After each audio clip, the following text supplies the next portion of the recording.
Rayon வந்து அப்பப்பப்பா இந்த பொண்ணுங்களுக்கு ஃபேன்ஸ் அப்படிங்கிறது வந்து நான் இந்த பிக் பாஸ் உள்ளுக்கு போன்ட்டு வெளியே வந்ததுக்கப்புறம் தான் தெரிஞ்சுக்கிட்டேன். நான் தெரியுது ஃபேன்ஸு பார்த்தா பொண்ணுங்க ஃபேன்ஸு சரி, அங்கே இருக்கிற பிக் பாஸை பார்த்துட்டு இருக்கவங்க எல்லா ஃபேன்ஸும் ரயானுக்கு ஒரு அமேசிங்கான ஃபேன் பேஸ் வந்துட்டு ஒன்று கிரியேட் ஆகிருக்கு.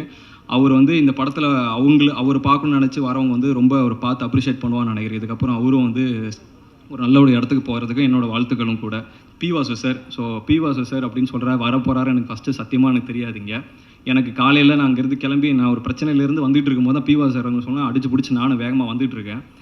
வந்ததுக்கப்புறம் தான் சார் எனக்கு ஒன்று சொன்னார், ஒரு சூப்பராக டைம் வந்து ரொம்ப முக்கியம் அப்படின்னு சொல்லியிருந்தார். சார் அது கண்டிப்பாக உங்களுக்கு நான் எடுத்துக்கிறேன் சார். அது என்னோடய சுச்சுவேஷன் பட் வந்து அது எனக்கு வந்து அது ஒரு பெரிய லெஜண்ட் இருந்து ஃபஸ்ட்டு லேர்னிங்கு மறுபடியும் அது. ஸோ அதுக்கு வந்துட்டு சார் வந்திருக்கிறது எனக்கு ரொம்ப செரிஷிங்கான மூமெண்ட் தான். அவர் இன்னும் நிறைய படங்கள் பார்த்து நான் ரொம்ப சந்திரமுகி சார்லாம் ஒரு பிக்கஸ்ட் ஃபேன். ஸோ வந்து சார் வந்தது எனக்கு ரொம்ப ரொம்ப ரொம்ப சந்தோஷமாக இருக்குது. Thank you so much sir.